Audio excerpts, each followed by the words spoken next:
తెలుగుదేశం పార్టీలో యువనేత లోకేష్ చక్రం తిప్పుతున్నారా?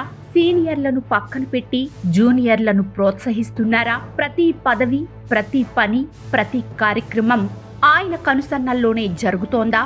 సీఎం చంద్రబాబు నాయుడు కేవలం పెద్దరికం వ్యవహరిస్తూ మిగిలినవన్నీ కుమారుడికి అప్పజెప్పారా? అసలు ఆంధ్రప్రదేశ్ లో ఏం జరుగుతోంది?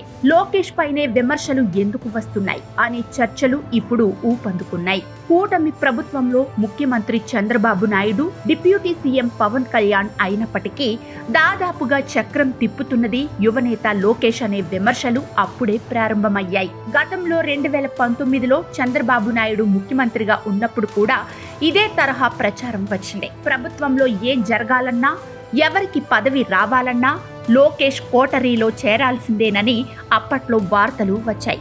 ఆ తర్వాత జగన్ అధికారంలోకి రావడంతో దాదాపుగా తెలుగుదేశం పార్టీ సైలెంట్ అయిపోయింది. కానీ మొన్నటి ఎన్నికల్లో ఒకవైపు చంద్రబాబు నాయుడు, మరోవైపు లోకేష్ ప్రజారంగంలోకి దిగి పాత కొత్త నాయకులను కలుపుకుంటూ ముందుకు వెళ్లారు. దాని ఫలితంగానే కూటమి ప్రభుత్వం అధికారంలోకి వచ్చింది.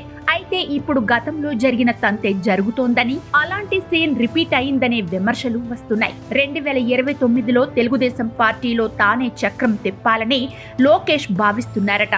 అందుకే తన కోటరీని సిద్ధం చేసుకుంటున్నారని వార్తలు వస్తున్నాయి. ఇందులో భాగంగానే తెలుగుదేశం పార్టీలో ఉన్నటువంటి సీనియర్లను పక్కన పెట్టి దాదాపుగా జూనియర్లను యంగ్ టీమ్ గా తయారు చేసుకుంటున్నారని చెబుతున్నారు. కూటమి ప్రభుత్వంలో చంద్రబాబు నాయుడుది పేరుకి పెద్దరికమే గాని పెత్తనమంతా లోకేష్ దే అనేది ఇప్పుడు నడుస్తున్నమాట. టీడీపీకి భవిష్యత్ రథసారథి ఆయనే కాబట్టి లోకేష్ ఏం చెబితే అది జరుగుతోందట.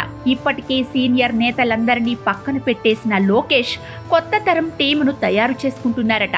ఇందులో భాగంగానే ఆయన చుట్టూ ఒక టీం తయారైంది. లాబీయిస్టులు కూడా వచ్చేస్తారు. లాబీయిస్టులు అంటే లాభాలు తెచ్చిపెట్టేవారన్నది ఇప్పటి మాట. వీరంతా నిధుల సేకరణ, పదవుల అమ్మకం లాంటి పనులు చేసి పెడుతున్నారట. గతంలో మాదిరిగా పనిచేసే వాళ్లకు పదవులు దక్కకపోవడమే దీనికి నిదర్శనమని చెబుతున్నారు. ఇందులో నిజమెంతో అబద్ధమెంతో తెలియదు కానీ మొత్తం మీద సీఎం, డిప్యూటీ సీఎంల కంటే లోకేష్ హవానే నడుస్తుందని చెబుతున్నారు.